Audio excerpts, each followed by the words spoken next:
During the late 90s, I was at a very low point in my life. I was a drug addict wandering the streets of downtown Los Angeles, eating out of trash cans, sleeping under bridges, and asking random bypassers for spare change. Looking back, I have nothing but regret for that time in my life, but this story is about the incident that made me sober up and turn my life around. One night, I was sleeping under a secluded highway overpass. It was fairly isolated because of its location on the outskirts of the city, and saw little to no police presence. My sleeping spot overlooked a concrete foundation that had stretched on for about 50 yards. It was a pretty long walk to get back to the city from this area, so after a long day of panhandling, I slipped into my sleeping bag and began to doze off. I was suddenly woken up by the sounds of screaming. I turned on my side to see a car parked under the overpass. There were no lights on, but the vehicle's windows were down, and I could tell that there was a commotion taking place inside the cab. Now, I know what you might be thinking. At first, I thought the same thing too. Maybe someone was getting lucky, but these were not screams of pleasure. They were screams of agony. I watched in horror as the passenger side door of the car then flung open, and a skimpily dressed woman exited the car. She was holding her leg and was trying her best to limp away from the car. I was frozen in place, almost not believing what I was witnessing. The girl was begging for her life as she awkwardly staggered away from the vehicle. The driver's side door then opened and a figure emerged from the car. The person that emerged from the car then pointed a gun at the girl, then shot her. I remember closing my eyes as soon as the gun went off, and then opening them to see the woman sprawled out on the ground. She was on her back, and the way her head was positioned was as if she was looking at me. Her jaw was going up and down like she was trying to say something. The memory of seeing her like that, well, it still really haunts me. The shooter made his way over to her. When he stepped into the light, I could see that he was wearing a dark hooded jacket with a bandana hiding his face. He stood over her and just watched her for several seconds, then finishing her off with the second shot. I was absolutely petrified at what I had just witnessed. I was now sitting up in my sleeping bag with one hand over my mouth, just trying my best to not make a sound. But what happened next was a whole new level of fucked up. The headlights of another vehicle at the opposite end of the overpass flicked on and drove up to the gruesome scene. At first I was relieved, and I stupidly thought that these people were there to help, not even factoring in that a bystander wouldn't just casually drive up to the scene of a crime with a killer still there with a loaded gun. But things became clear to me once I noticed that the other vehicle was a black van, and things became even more clear once I saw 3 men wearing ski masks exiting the van, with one of them holding a video camera. These sick fucks were filming this entire thing. There was an exchange of words, and the other 2 men that exited the van walked over to the dead woman and grabbed her arms and legs, then proceeded to carry her body back to the car. The shooter had made his way over to the car before they got there, and the cameraman stepped off to the side and filmed the entire thing. The shooter popped open the trunk, and the men heaved the corpse into it. The cameraman then joined them at the car for a nice close-up shot. The shooter then walked over to the van, then returned with 2 gas cans. The men doused the car in gasoline, and the shooter struck a match and threw it, and the car was instantly engulfed in flames. The 4 men and myself watched as the car burned. As I stared into the fire, I became numb. I had apparently reached my scare limit, and now I was just angry at these animals for what they had done. Even if the woman was an addict or a hooker, no one deserves to die like that, murdered under an overpass in cold blood. The fact that there were others there filming the whole thing pissed me off even more. The 4 men eventually popped back into the van, then left. A short while later, I had emerged from the overpass and made my way to the nearest payphone to call the police. I don't think the police took me seriously at first, until I led them to the burning car.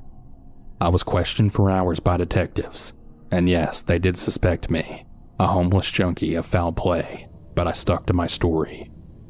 They did keep me in a holding cell for a few days, which they probably couldn't legally do, but I honestly didn't really mind at all. Free showers and food. I was actually a bit bummed out when they eventually released me. I later found out that there were similar killings in San Francisco and Sacramento, and that the perpetrators were wanted by the FBI. I don't know for sure if they ever caught them. I only hope that they did. After that night, I decided that I had enough of living on the streets. The fear I experienced inspired me to get my shit together, finish college, and become an English teacher. I'm proud to say that I've been sober for over 23 years. Sometimes seeing the ugliest side of humanity, well, I think that's the cure.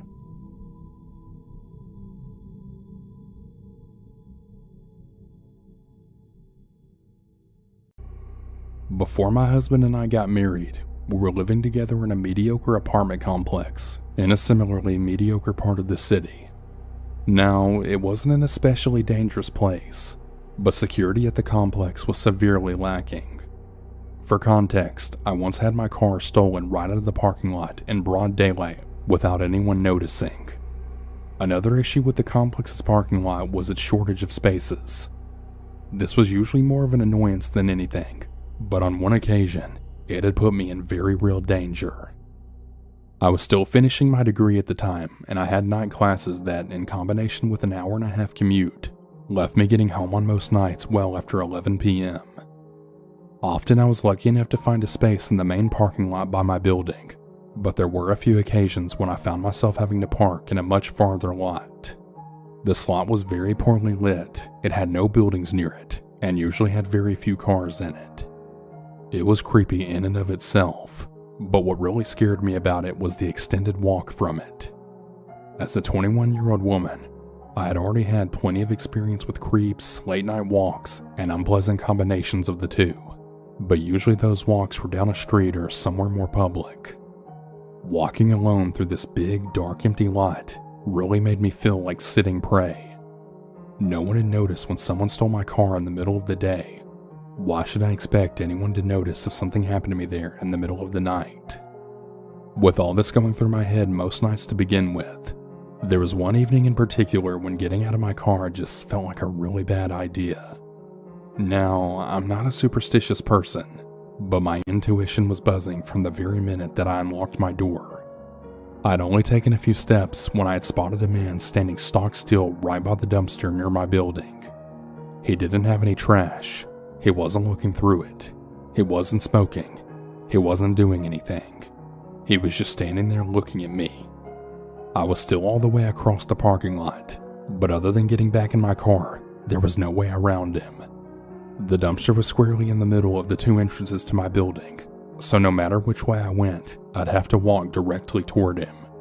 My keys were already between my fingers, but I wasn't feeling very confident about whether this would help or not. I'm not a strong person, and I'm also only about 5'3". More than anything, I felt silly for being so afraid, but I knew in my gut something was wrong. This man had appeared out of nowhere.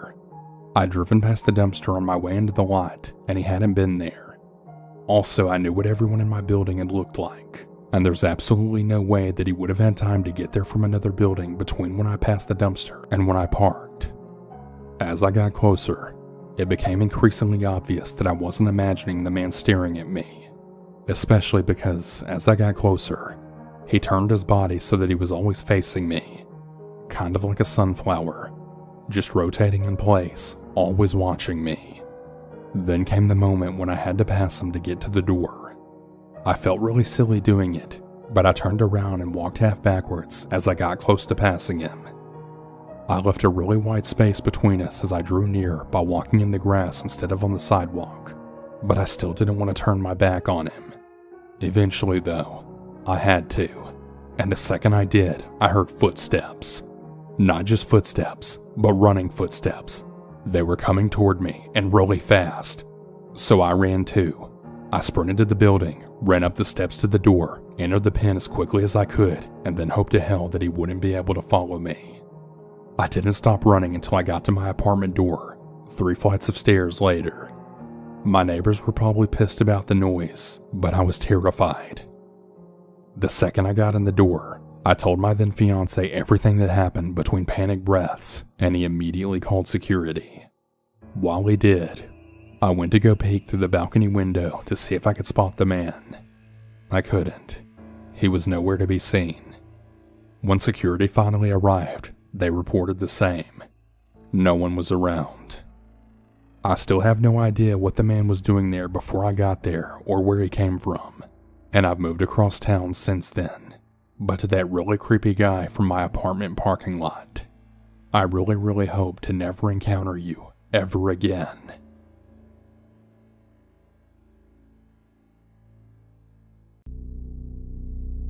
This happened about 2 weeks ago, or sometime around the beginning of the month. I, a 15-year-old female, and my 13-year-old little sister were staying at my older sister's apartment for a day. She had just gotten a kitten and she needed us to watch her for a day. So we went over to her apartment one night and would stay overnight, and then the next day until she came home from work. As you can all guess, due to COVID, me and my sister are doing school virtually, so we just brought our school laptops and supplies with us. My older sister had left for work that morning sometime around 6 to 6:30 a.m. I believe. Me and my younger sister woke up at around 7 and we started getting ready for school. Before my older sister left for work, she had locked the door behind her. This'll be important later. There's also a chain on the door, but I mean, it obviously can't be accessed from outside of the apartment. One of the very first things I did that morning on instinct was to put the chain on the door. I tend to be an overly careful person, so it was just natural for me to do this. One thing that I really remember specifically was that I didn't even touch the lock on the door, just the chain. I wasn't really sure if it was locked or not, and I didn't want to accidentally unlock it. So I went with the idea that my older sister most likely already locked it, and that I shouldn't have to mess with it. I didn't really think anything of it afterwards. Me and my younger sister decided it would be easier to focus if we were working in different rooms of the apartment. So she took my older sister's bedroom and I decided to stay in the living room. Now, the living room is the first room you walk into when you open the front door. The whole space is pretty open into a small kitchen and a den. Right past the den is the bedroom. So me and my sister weren't really that far apart from each other. Anyway, let's skip ahead about 2 hours. My class was just about to end and I started to hear this really violent banging on the front door. At first, I thought maybe I was just misinterpreting where the noise was coming from, and I thought maybe it was someone banging on a different door right next to us. We weren't expecting anyone to be there or anything, and my mind didn't immediately pick up that someone could want to get in for whatever reason. I assumed that maybe someone got locked out of their apartment next to us or something, and was trying to just wake up their roommate. Probably not super logical of me, but I was starting to get really nervous. The banging was extremely loud now, but I never heard a voice. I also want to add that I was only a few feet away from the door, so if someone would have said something, I definitely would have heard it. The banging then went on for about 5-ish minutes, maybe even a little more. I was definitely freaked out, but I decided not to move. I texted my little sister during the whole thing, and I told her that someone was banging on the door. She told me she could hear it too, and she thought that maybe I had dropped something. Then I told her that I was starting to get really freaked out. Then it stopped. For maybe about 2 minutes, there was nothing but silence. I thought maybe that was the end of it, but after that 2 minutes, it just started right back up again. I was still in my math class. My teacher's trying to tell us about the homework, and there's someone violently banging on the door right next to me. I was getting panicky now. I start wondering if I'm gonna die or something, but just ignore it and try and focus on my teacher. The banging continued for another maybe 5 to 7 minutes, and right in the middle of it, I think I heard a click. If I could describe it, it almost sounded like a door unlocking. But I thought there was no way that could be it. I'm just being irrational. I start to kind of joke to myself to just watch as the door handle would dramatically slowly turn and then the door would open. Well, about a second later, I watched as that exact scenario then happened in real time. I froze. The door handle was then opened slowly. The room was silent. I didn't dare say anything. I was just way too scared beyond belief. The door had started to open, but not all the way, because I had put the chain on it earlier that morning. The door was now at a slight angle so that I couldn't see the person, but I don't think they could have seen me either. I mean, not unless they put their face right through the door or something. After about 3 seconds of silence, the door slowly shut and the banging just stopped. I got up immediately to go lock the door. What's so great about this is that I was so nervous that I just ignored the fact that someone literally tried to break into the apartment. My teacher, peers, even my own sister were all just kind of oblivious to the fact that we were just in real danger just now. After both of our classes finally ended, me and my younger sister started talking about it. She also texted my older sister and told her what happened. We literally just went on with our day like nothing happened, and when my older sister got home that day, she had started asking us more about it. I had started to tell her the story in more detail, and as she drove us home, she had called who I believed was the landlord. So as it turns out, a few weeks before this happened, my sister had called for maintenance so that they could come to her apartment and fix one of her bathrooms. So she thought maybe it was them. When she called the landlord, she asked if the maintenance would give her notice or let her know beforehand if they were coming. She also asked if they would let her know that it was maintenance, just so she would know who it was. To be honest, I don't really remember the woman's response to my sister's first question, but she definitely said maintenance would call out to her or something. My sister also mentioned that the banging was so violent that the door frame had actually been damaged. The woman said that their staff wouldn't ever damage the property. Now remember when I said I heard a click and the door unlocked? Well, maintenance has a key to every door. My sister had her key as well as the spare one. The woman said she would talk to maintenance and ask if they had been there, to which they later confirmed they hadn't. We also asked if the locks ever got changed. They said they were changed as soon as the last tenant left, so it definitely wasn't someone who used to live there and still had a key or something. I really have no idea how this person unlocked the door. It's crazy to me. The woman recommended that if she found out that it was a maintenance, that we should definitely file a police report. I think it was maybe a day later. My older sister was leaving for work again. She realized as she was leaving that she forgot her water bottle, and she went back to go grab it. She made sure to lock her door again as she left. She was pretty freaked out from the previous event and was really hyper-vigilant, so we're pretty damn sure that she locked it on her way out. Well, she got back home from work that day and found that the door to her apartment was wide open. After this event, I believe she finally filed the police report. I just really hate that I acted so stupidly. I should have called the police right as that second wave of banging hit. At any moment, I could have looked through the peephole. I could have seen this person's face. Maybe if I had moved or gotten up even just a little, I could have gotten a look at them. But I was so scared that I just froze. I know what I should have done in this situation. Call the police, maybe grab a knife from the kitchen or some sort of weapon, hide, etc. But in that moment, I didn't do anything. I really don't think that I even fully comprehended just how much danger I was in until the door opened.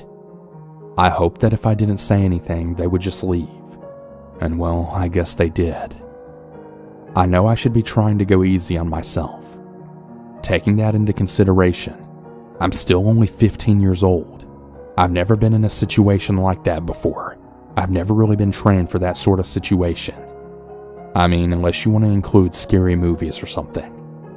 Funnily enough though, I guess I'm the dumb person in a horror movie. I don't do anything smart in the face of danger, and there's also the fact that I have pretty severe anxiety. I've never been formally diagnosed with anything, but I know that I definitely have an unhealthy relationship with it, to say the least. I have really bad anxiety on an almost daily basis, and I've had multiple panic attacks as well. I've missed so much school, and at one point I even went to see a therapist about it when I was 13. I was tested on the adult anxiety test, and my therapist actually told me that it was concerningly high. So to say that I can't properly deal with emotions is fair. I think that's one of the biggest reasons why I didn't do anything. I thought I was being irrational. I'm just so used to thinking that I'm blowing something out of proportion that I assumed I was just doing it again. Then again, maybe I'm just trying to justify my stupidity.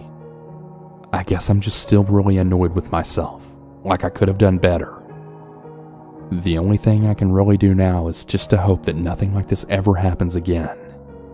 But if it does, I know what to do now. So far, me and my family have a few theories. We figured this person maybe learned my older sister's routine and thought nobody would be home. Once the door opened and he saw the chain, he realized that people were inside and then left. We also thought that maybe he got in by taking an old key or something and jammed it into the lock and then banged on it to unlock it. Maybe he somehow got a key to the apartment though. I thought for a while maybe when I put the chain on, I really did unlock the door. I don't think so though. I'm really not sure of anything at this point. These are all just theories and we're not professionals by any means. If anything else happens, I'll definitely give an update. This happened to me about 2 weeks ago. I had started university in September and therefore live in a students-only apartment complex. There's about 4 other apartments in my hallway, and sometimes we just spend time in each other's apartments. I had the absolute chance to lose my keys during the first week of university. It wasn't really a big deal though, I just simply paid for another key. After about a week in my apartment though, I had started to notice that some of my things weren't in the same place as I thought that I'd put them. It didn't really scare me though, because I know I'm a distracted person. On the day of the incident in question, I was coming home earlier than usual with another student named Thomas, the boy that lives in the apartment next to mine. We got inside and when I unlocked my door, I had saw a woman right inside my apartment. As you can expect, it really scared me, but right as I was about to ask her what the hell she was doing there, she then told me, "Oh, sorry, I didn't know you'd be home this early. I'm the janitor. I clean the rooms weekly." She then just smiled at me and went out. Now, I didn't even know we had a janitor, but this kind of explained why my stuff was moving around. Thomas then noticed that she had left her keys on my desk and said that I should give them back to her. When I took a closer look though, I then realized that those were my lost keys. The night then passed and I decided to talk to the man in charge of the complex about this. I told him that the janitor had lost my keys and I asked for my money back.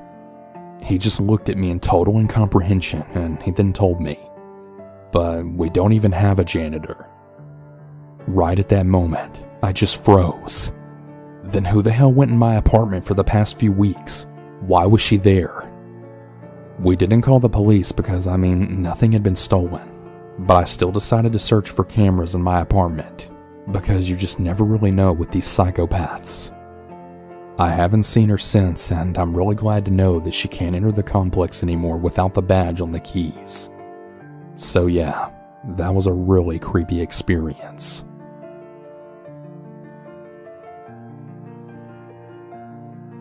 I was a high school student living with my mother in a 3rd floor apartment.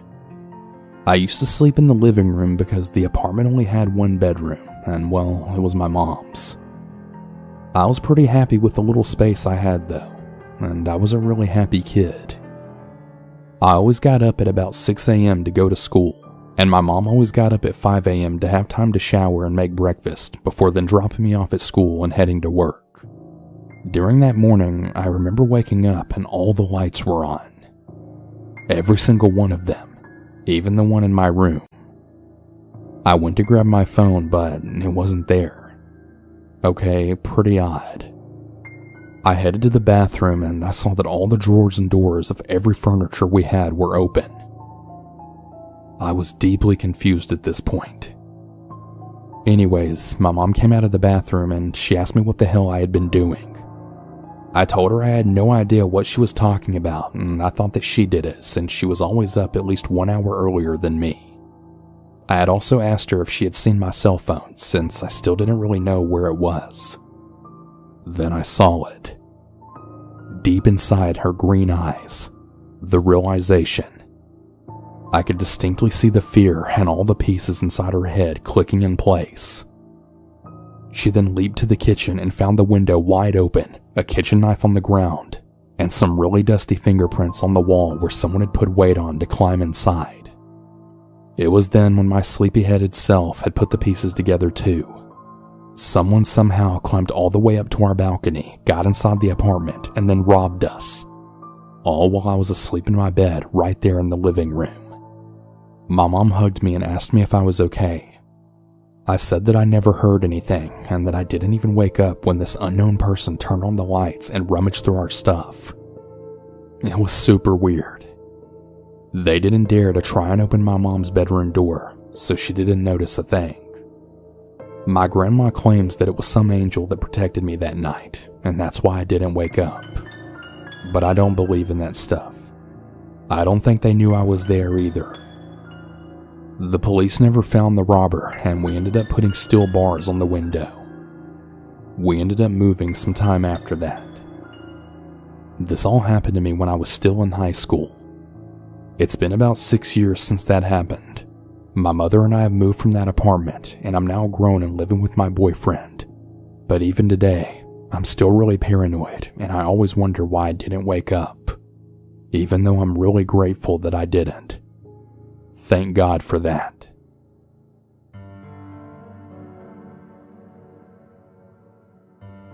Last Sunday, I was at my boyfriend's apartment for the weekend. The boyfriend left to go to work at about 8 a.m., but not before giving me a kiss on the head. This had woke me up, but by the time I could open my eyes, he was already gone and out the door. He had actually forgot to lock the apartment door on his way out, to which I hadn't realized. I got up, put my contacts in, brushed my teeth, and then put my workout clothes on. I started my day off right with some good squats and crunches. Then I made myself some coffee and toast.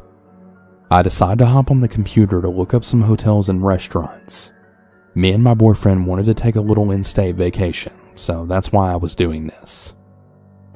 Now, the entry door leads directly to the open kitchen and living room area, which is where his PC is. I start to hear the sound of the door handle turning, and I get really excited thinking that maybe my boyfriend is coming home for an early lunch. It was about 10 a.m. at this point. The door quickly opens, and I see an older man then step in. He looked to be in about his 60s or 70s. My first thought was maybe he's the electrician that the landlord said was going to be stopping by, but I thought that it was odd that he didn't even knock. And the fact that he wasn't even wearing pants. Luckily, he was wearing underwear though. This guy then speed walked into the apartment with a really glossed over look. I was mostly polite in the beginning, then saying, "Sir, who are you? What are you doing here? This isn't your apartment."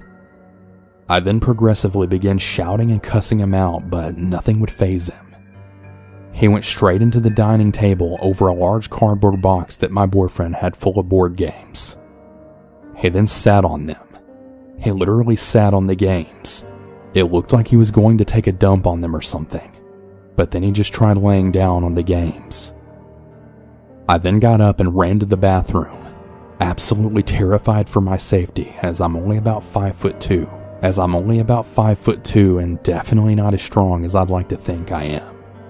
This guy was about 6 foot, and God knows how many drugs he was on. I dialed 911 and informed the operator on everything that happened, as I'm totally shaking at this point. She asked if I'd be able to safely leave the bathroom to let the police in. I told her it was no need and that it was unlocked, as that's how the guy got in the first place, then gave a little laugh, to which she then laughed too. I heard the cops at the door, but they were talking to each other. I opened the bathroom door, then peeked into the living room. No guy. I got really nervous about checking the bedroom because I'd have to go around a corner and I wouldn't really be able to see that well. That's when I suddenly hear, "Sir, where are your pants at?" from the hallway. I'm standing right at the door to listen and texting my boyfriend everything that's happened. They eventually got the guy in cuffs, and the druggie just kept shouting how they were hurting his hands. The officers then ask him where he lives and what he's doing here. As it turns out, the guy apparently lives about 7 streets away, and he says he's just trying to go to bed. Well, that's definitely not happening here. My boyfriend came home shortly after and comforted me. We went downstairs to see if the police needed my statement before they took off with the guy. I couldn't believe their response. "Nah, don't worry about it. We already got it from 3 other people." We found out that he went into every unlocked apartment that he could. An officer walked by with a gallon Ziploc bag completely full of pill bottles. We found his pants and shoes in the hallway. Please, everyone, always lock your doors.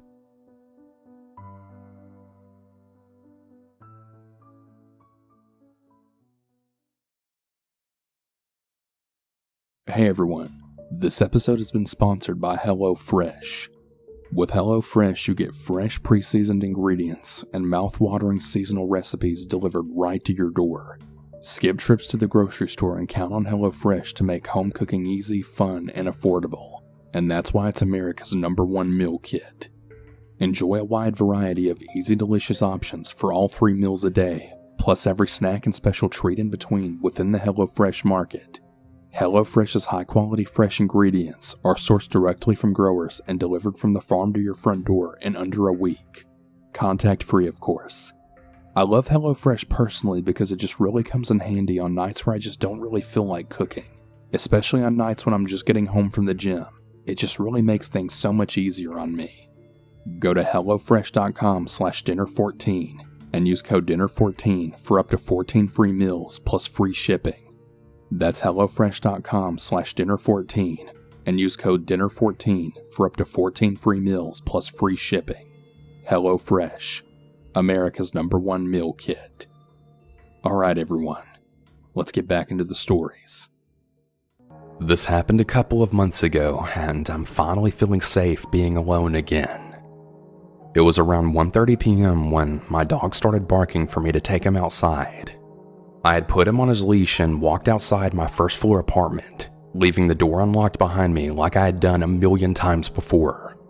Seriously, I never ever thought twice about it, as I live in a really safe neighborhood in an extremely safe, almost boring town. In my 27 years of living here, nothing had ever tested that sense of security before. My dog is 15 years old, so he moves a little slow and really loves taking his time sniffing around. He'll usually just stop and pee about 3 different times and then take that day as no different. But suddenly, a big white truck filled with lawn equipment slowed down right in front of me. "Hey, make sure you pick up after your dog." I then looked up and saw a man in his late 40s or so, wearing polarized sunglasses and a bandana around his lower mouth and neck. He just peed. I responded with a little bit of attitude, like, "Thanks, but I got this. Now drive away." I looked up yet again, and he then gave me a wink and then lowered his bandana to blow me a kiss right before he drives away. This man had instantly made me really uncomfortable, but as a young Hispanic female, I had been pretty used to older Hispanic men being inappropriate like that. They've been doing it for years. It's just a really sad reality. But once again, I didn't really think too much into it. I was walking back to my apartment now when a woman came out of her apartment in the next building over and then stood on her patio, motioning for me to come to her. Now, I've never met this lady in my life before. I had seen her around the complex and she seemed pretty nice enough, but ultimately I didn't really know her. I've watched Dateline before, so I'm definitely not going up to her patio. I asked her what she wanted, and she just insisted that I go over there so that she could tell me. I told her that I really needed to bring my dog back inside my apartment, but that maybe I could help her from outside where I was if she just told me. Next thing I know, this woman is now freaking running right toward me. That's when I picked up my dog ready to run home, and that's when she stopped probably about 5 feet away from me, and then she said, "Look, please listen to me. A man walked to your apartment while you were walking your dog. I think he was one of the mowers. I was sitting in my car when I saw him walk in, and I know you live there alone. I called 911 and they're on their way now. I could feel my face burning as I was trying to process what I just heard. I'd watched the man that I had talked to drive away. I didn't see his truck anywhere. How could that be possible? What I didn't realize was that while I was talking to him, he had positioned his truck right in the line of sight of my apartment. I couldn't see my door, so I was totally distracted and looking away while another man had walked right inside my apartment. If my neighbor didn't happen to be sitting in her car while on the phone, I would have walked right into my apartment, completely unaware that someone would be inside of it waiting to do God knows what to me. I'm honestly so thankful that she was so observant even prior to the incident, because she knew that there shouldn't be anyone else in that apartment, and she had a really bad gut feeling that something was wrong. The police arrived not even 5 minutes later and arrested the guy. This guy actually told the police that he had permission to use my restroom, which was freaking obviously not true. Since my door was unlocked and we can't really prove what his intentions were when he entered, he was only charged with trespassing. That's actually a misdemeanor in my state, and he did no jail time, which obviously really freaked me out because this guy knew where I lived. The man driving the truck technically didn't really do anything wrong, but it's really scary to think that they might have been working together. I ended up staying with my parents until we were able to find a legal loophole to get me out of my lease and move out of that apartment ASAP. I moved into a house with an old friend of mine and got a ring system installed that same day. My dog has his own backyard now, my dad mows the lawn for us, and I still sometimes get coffee with the neighbor who called the cops for me. Even to this day, I'm so thankful for her gut feeling. Honestly, if it wasn't for her, God knows what could have happened. Several years ago, when I was 25 years old, I lived with at the time one of my best friends. Our friendship eventually started to dwindle, so she was rarely home.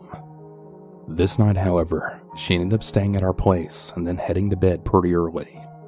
I was a server at the time, so I stayed up pretty late, usually watching YouTube and smoking pot. This night was no different than any other, except for the fact that my neighbors actually tried to kidnap me. I'll go ahead and give you some background information on my house and my neighbors.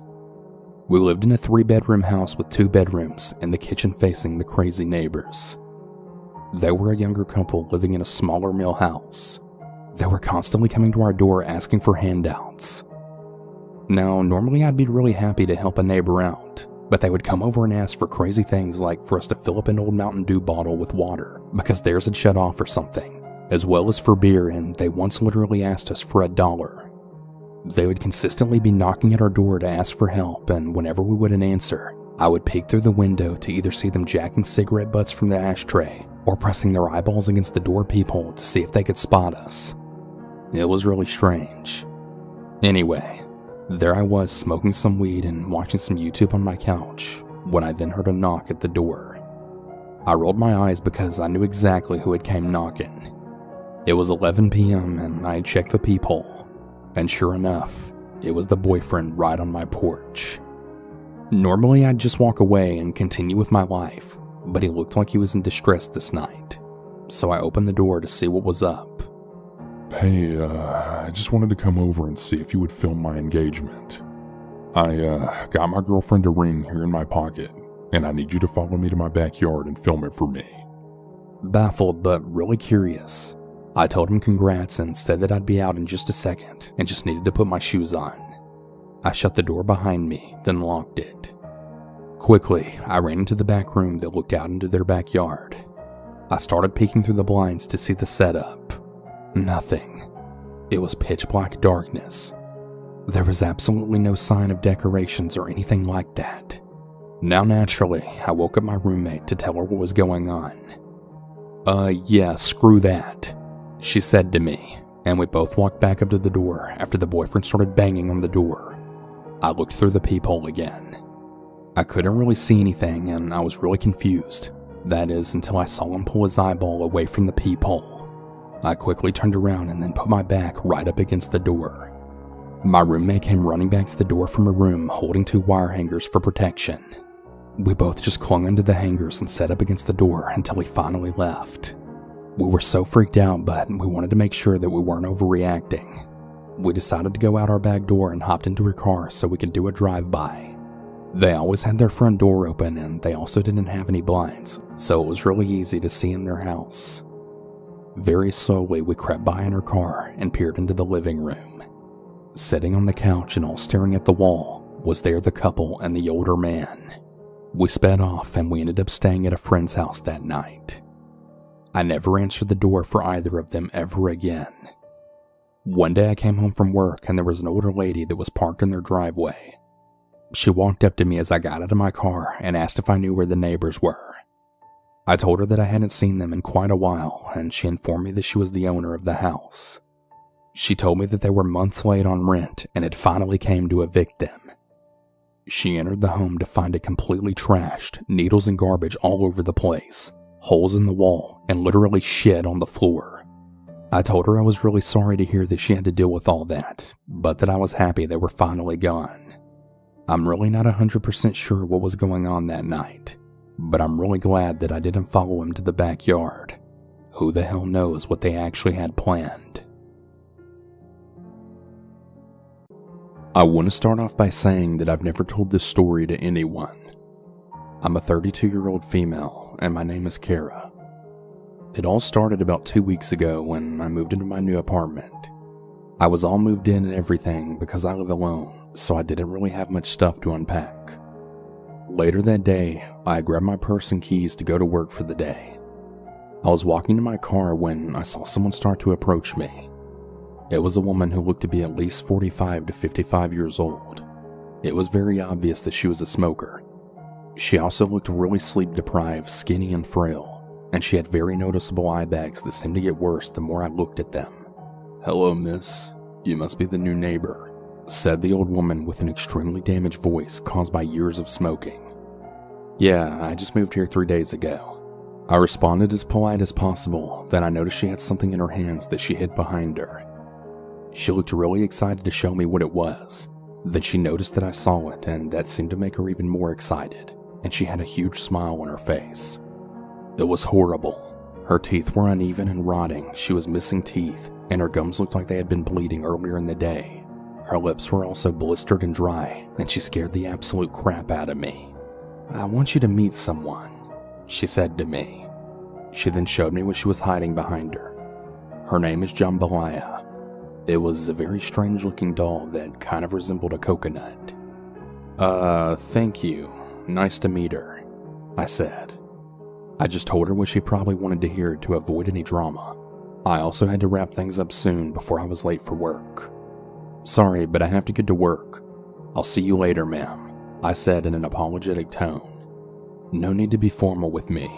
You can call me Emma," she said right before I could get in my car. I nodded in response, got in my car, turned it on, and then pulled out of the parking lot. I looked in my rearview mirror for like a split second, and I saw that woman was dead staring at me while rocking that really weird doll. I concluded that she was probably under the influence, judging by her attitude and the look of her. After work, I was driving home around 5:05 and I pulled into the parking lot.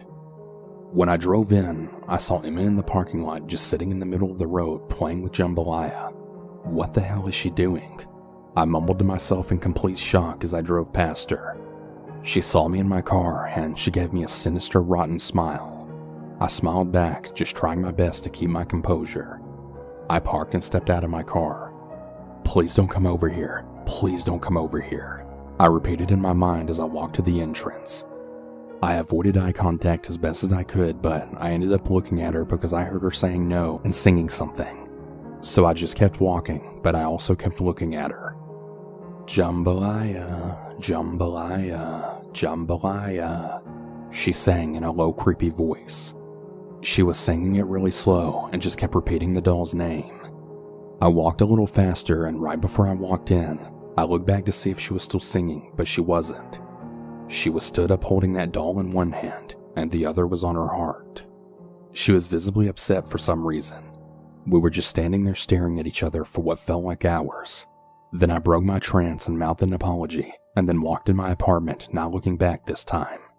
As soon as I walked into my apartment, I locked my door. Emma really freaked me out, and I didn't want to be around her anymore. I mean, she isn't hostile or anything, but she really gives me the creeps.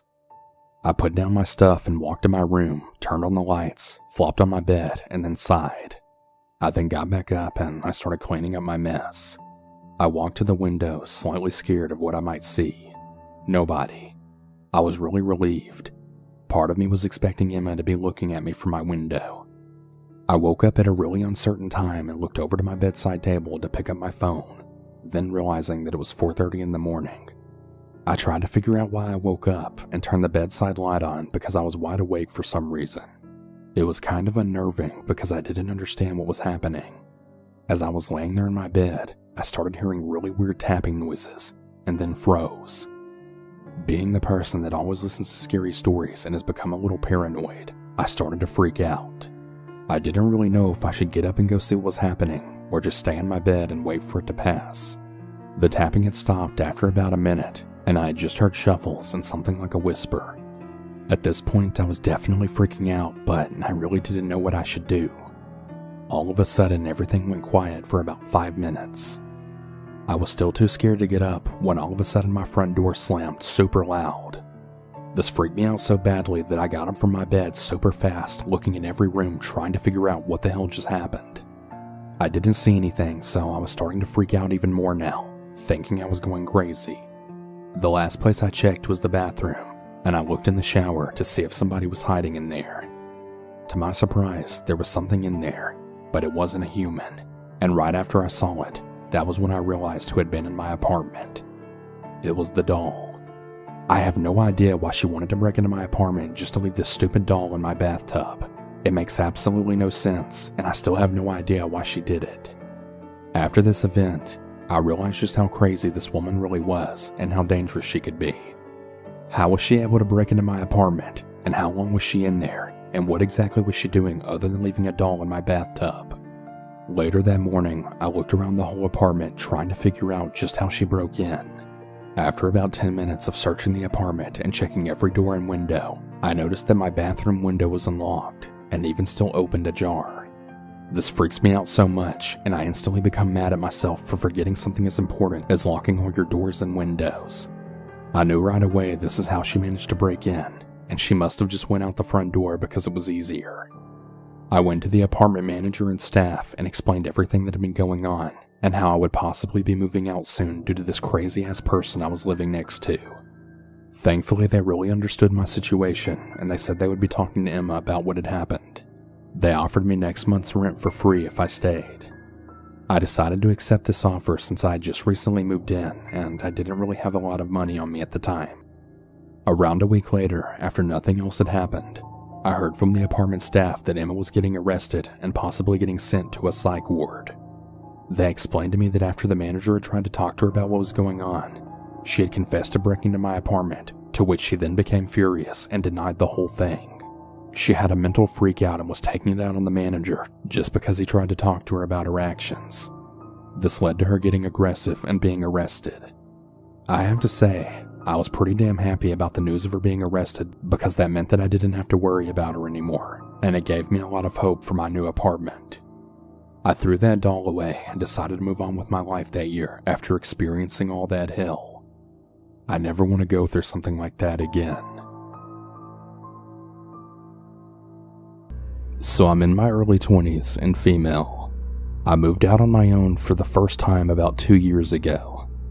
I haven't really had much to do with any of my neighbors, and I've always been slightly uneasy due to the fact that no one around here is looking out for me.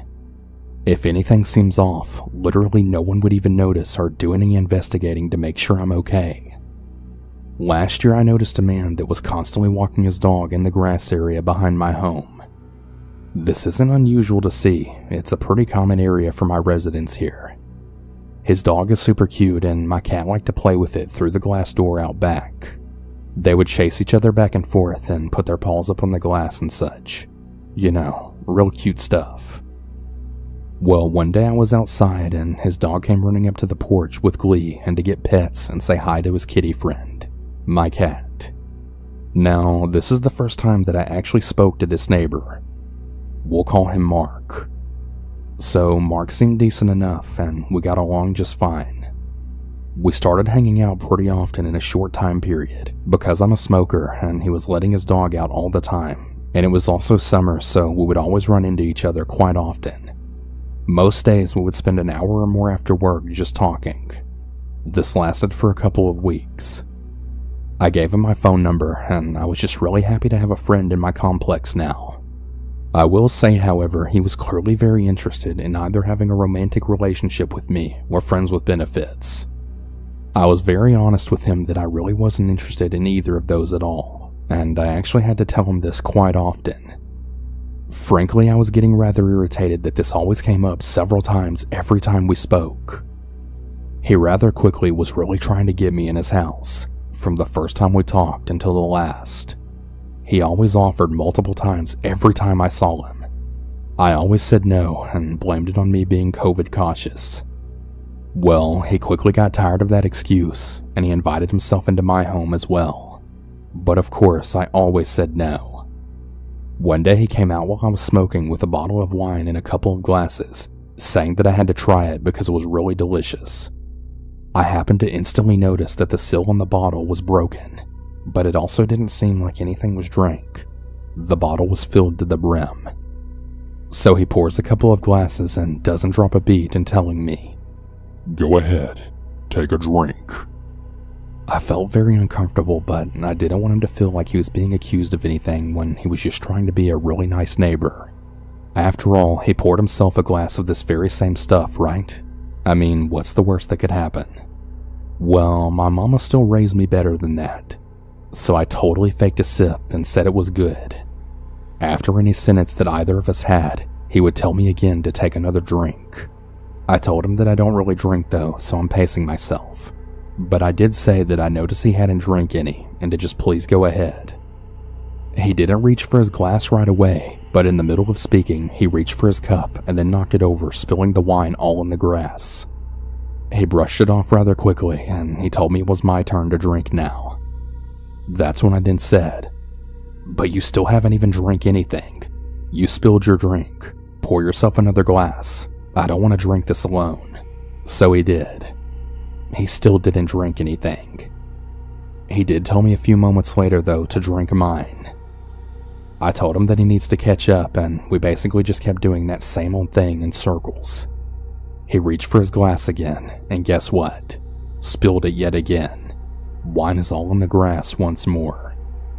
Then what do you know? He told me to drink. At this point, I'm done. There's too many red flags that are screaming at me to get the hell out. I'm honest with him that this seemed really sketchy, and I didn't trust the drink because he's refusing to drink any of it, but is so damn eager for me to drink mine. He told me that he was just clumsy and taking it slow because he doesn't drink a lot, but that he's seen me having friends over taking shots and drinking beers and wine, so he knows that I can handle it better than him. Yet another big red flag is raised. So he's been watching me now? What? I think it's important to mention that our complex is huge, and he doesn't live particularly near me. He's about a half a block away from me, and he can't see my windows or yard from where he lives. So I told him flat out that I'm not drinking anything anymore because of how this all seemed. He then once again pours himself a glass, and once again spills it. There isn't much left in the bottle at this point. I pour the remaining wine in his glass, and I tell him to drink it with me on 3. We raise our glasses, and to my amazement, he actually takes a drink. And I then spilled mine into the grass. Oh well.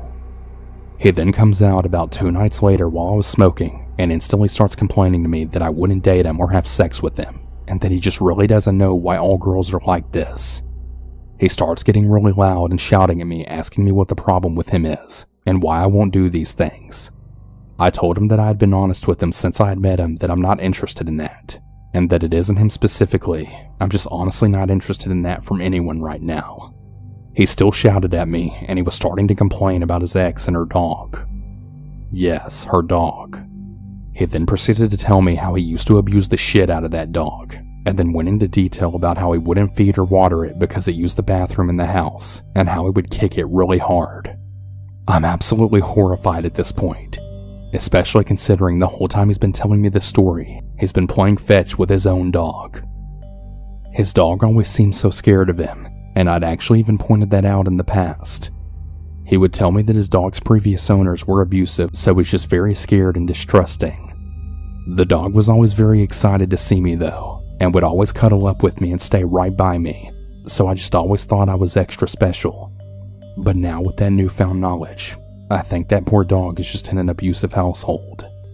I was just so done with this guy that I cut him off and said that I needed to go because my friends were waiting for me. He has sent me several messages of gibberish whenever he's outside. He'll blow my phone up with non-stop random messages and it'll just keep going on forever. He has texted me telling me that he knows I'm home because he's seen me walking around or that he sees my car in the parking lot. He'll throw his dog's toys on my porch and he'll stand outside of my porch for hours. I think in his mind, since I'm a smoker, I'll eventually come outside. Silly him though, because whenever I see him out there, I'll just go out front. Before the wine fiasco ever went down, he had said several things to me that were also red flags. I guess the moral of the story is to just trust your gut. Still to this day, he's bothering me, and like I had said before, we only spoke and hung out for a couple of weeks in summer of 2020. My last message from him was last night. He asked me what he had done wrong and if I had felt disrespected in any way. I haven't spoken to him since he screamed at me for not sleeping with him. I thought about answering his text with the brutal truth about how twisted and creepy he presented himself as, along with how uncomfortable he made me feel, but I didn't want to give him any ideas on how he should improve. Stay smart, folks. Don't ever drink things people give you if the seal is broken. I'm gonna go out on a limb here and say that he was definitely trying to drug me. Before starting the story, I wanted to share some context. I'm a 26-year-old female who unfortunately gets a lot of unwanted attention. I'm married and at the time of this story, my husband's brother had lived with us. We live in newly built townhomes and everyone in the unit had actually moved in within the same week of each other. In the townhome next to us lived a mom and her late 20, early 30-year-old son. And next to them lives another young married couple. We'll call her I and him P. We became friends with them because we're in the same age group. Now, this happened a little over a year ago, and we noticed that the mom and son had a guest staying with them. We didn't think much of it. Well, one morning I was walking my dog, and as soon as I walked out the door, I began to smell cigarettes. But I didn't really think too much of it because my brother-in-law smokes. Right in front of our townhome is a long patch of land that hasn't been built on yet, and I always walk my dog around there every morning. Once I reached it, I had heard someone behind me then say, "You look really lovely today." I looked back and I saw that it was the guy that had been staying with my neighbor. I was kind of confused because I had just rolled out of my bed still in my PJs. He then said good morning and I said good morning back. He then asked if I smoked and I said no. I was already getting really creeped out by this guy, so I just kept walking and by the time I walked back home, he was already gone. When I got inside and told my husband, he thought it was odd. We don't really know anything about this guy or who he is, so my husband just told me to be careful when I walk our dog. The very next morning when I went to walk our dog, I looked out to see if the creepy neighbor was out. I didn't see him, so I went on a walk. About a minute later, I had felt someone behind me, and as I looked around, lo and behold, it was him. I walked a little faster to put some distance between us, and that's when our dog needed to do her business. That's when I took her to the side so that my dog could poop. That's when the neighbor got closer to us, and the dog started barking and wouldn't stop. So I started to fast walk to a different spot in the neighborhood so that she could finish. He followed me there, and he got close yet again. It made me and the dog really uncomfortable, so I just decided to leave and go back home. Keep in mind, our dog still hasn't had a chance to do her business yet. Anyways, my husband was already at work, but I still wanted to call him to let him know what happened. He said to feed her and get ready for work, and maybe by the time I finished, the creepy neighbor would finally be back inside. So I did so, and when I decided to walk the dog again, I opened my front door, and to my surprise, he was in the middle of the road throwing punches. I closed my door immediately and decided to take her to my parents' house before going to work, and that I would just pick her up after I got off. During the rest of this week, I would only walk her whenever my husband was home because I just felt uncomfortable, but I wasn't really sure if it was just me being paranoid. He didn't follow me again, but every time I walked, he would go outside to smoke and just watch me. I did tell my family about this though, just so they would be aware. It was now the Tuesday right before Thanksgiving, and my mom and sister had decided to come over to help decorate the outside of my home for Christmas. I went inside to look for something, and one of my sisters and my mom had stayed outside. The creepy neighbor had came out and looked at them, and then said, "Oh, there's two of you." My sister and mom came back inside immediately because they felt uncomfortable, now knowing that he had followed me before. They stayed a little bit longer, but they had to leave because it was getting late. About 30 minutes later, my brother-in-law comes home and I asked if he knew who the guy was staying with the neighbor. He asked me why and what was wrong, and I told him what had been happening. He then bolted out the front door, not saying where or what he was going to do. Since it was now midnight, my husband and I went to bed. I had to work all day the next day, so I didn't get a chance to talk to my brother-in-law and ask what happened. It's 2 days later and in the morning, which is now Thanksgiving Day, so I was walking my dog out like I normally do. On my way back, I see the mom who lives next door purposely checking her mail right at the same time I was walking outside. She then stops me and she asks me what the issue was that I was having with her son. So it's her son. And that's when I realized that he was probably there to stay and not just visiting. I then told her that he had been following me around in the neighborhood and that it made me really uncomfortable. She then went on to tell me that I had nothing to worry about and that he's really harmless, that he has some personal issues that he deals with by walking, but that he really means no harm. Not believing a word that she said, I replied back with, "Okay, thanks," then went back inside. When my brother-in-law came downstairs, I asked if he had talked to the mom. That's when he then told me what happened. He said that he banged on her door until she finally answered, and he told her to keep her son in check, and that if he ever hears that his sister-in-law has another encounter with him, they were going to have a serious problem. My brother-in-law is a pretty intimidating guy, and he has a really short temper, so he made it very clear not to screw around with me or my husband. Since he was so pissed off, he went over to INP's house to cool off. Since he's been living with us, he became pretty good friends with P, and he also told them what happened. About a week later, me and I went to lunch, and what she told me next made my heart just drop. Apparently, the creepy neighbor guy is bipolar as well as schizophrenic. She told me that all the things the creepy neighbor was doing to me, he was doing to other women as well. One woman actually tried to pepper spray him, and he actually blocked it and grabbed the pepper spray right out of her hands, which happened to be attached to her keys, and in the attempt of getting her keys from her, he had actually punched the woman in her face.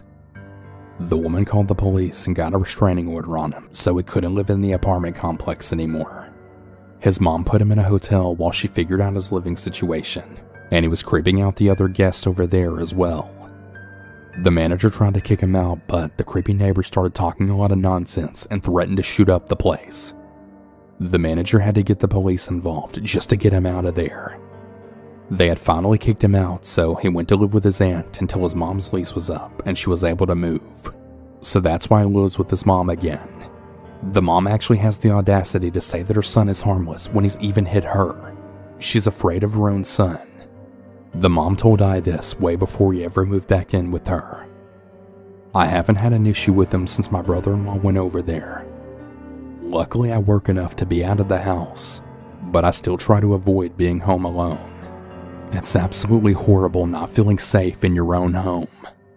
I'm really looking forward to the day we move. For years, I've been paranoid about changing near or around a window. I think it all leads back to the story that I'm about to tell you. For the record, I'm a female, and this happened to me 10 years ago when I was 13. My parents had divorced when I was 1, and my brother was 3, so we would visit my dad in his mobile home every weekend. It was the summer before I started 8th grade, and I was at my dad's house with my brother for the weekend. My dad had to take my stepmom to a doctor's appointment that was right down the street for a few hours. He had done this before because we had cell phones and we never really left the house because we didn't really have any friends over at my dad's. My brother is 2 years older than I am, so he was considered the responsible one. We had a routine that we would follow every time we visited my dad. Get up and sneak whatever breakfast we could before our stepmom got up, and then I'd watch a movie in my room and my brother would play the Xbox in his room, which was right next to mine. I had just finished up watching Live Free or Die Hard when I decided to get dressed and start my chores. The way that my room was set up, I had a rolled bunk bed pressed against the window so that my feet would be facing the window and my head would be near the door. The TV was right across from that, so there was only a little narrow area in the middle where I could walk or get dressed. My dog Chester was on the bottom bunk laying in what little sun came into my room. As I was finishing putting my t-shirt on, I noticed that Chester had sat up looking towards the window. He slowly moved towards it and then started to growl. Now, my dog wasn't really that intimidating, and he really only barked whenever he was excited or when someone knocked on our door, but I had never heard him growl before, like ever. Immediately, I was on alert, really unsure of what was going on. I got as close to the far wall as I could, and then looked out the window. I didn't see anything, and I tried to calm him down, but me getting closer to the window seemed to only get him even more protective. Right after I had walked away was when you get that really bad feeling you get when you just know you're being watched. As I turned, I saw a right hand come up to the glass on my window and then pause right before the left one joined it. I froze in place when finally a face appeared that I had recognized. It was my neighbor that was 5 houses down from us. He had always given me the creeps, and I guess my intuition was right. He was looking around my room when his eyes finally landed on me. He gave me this really eerie smile and he gestured for me to come to the window. I just shook my head and reached for the baseball bat that I had on my wall. My dog was going absolutely apeshit seeing this guy look at me, now snarling and lunging at the window. The guy tried to slide open my window, and that's when I yelled for my brother. I think that the man thought I was home alone because the horror that came across his face when my brother ran in then made him realize he couldn't do anything to me. He took off running down the street to his house while my brother and I shouted at him from the porch while my dog was fighting to try and get past us to chase him. My brother and I sat on the couch after that and talked about what happened. We pretty much both agreed that it would just be smarter to never tell our dad about it and that I was never to walk near his house. The only thing that I really regret from this incident was that our other neighbor that my stepmom was really close with was actually attacked by him a few months later.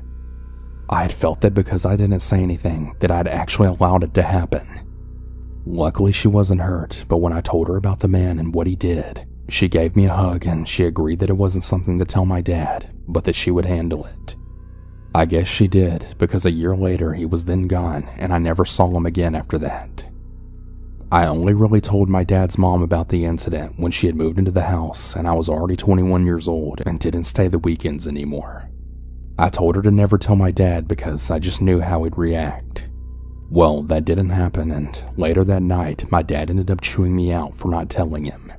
I told him that if he knew what had happened, my weekend visits to him would have been in prison because he probably would have gone over to the man's house and killed him. He agreed, but he wanted me to tell the full story to him and my stepmom. Despite how long ago this was, I'm still really afraid I'll see him again. That he'll end up being a dot on a map near my house, or that I'll wake up with him peering through my window. Due to this event, it really turned me into a really paranoid person. Anytime there's a little sound near the window whenever I'm getting dressed, I kid you not, I'm always reaching for something to fight for my life.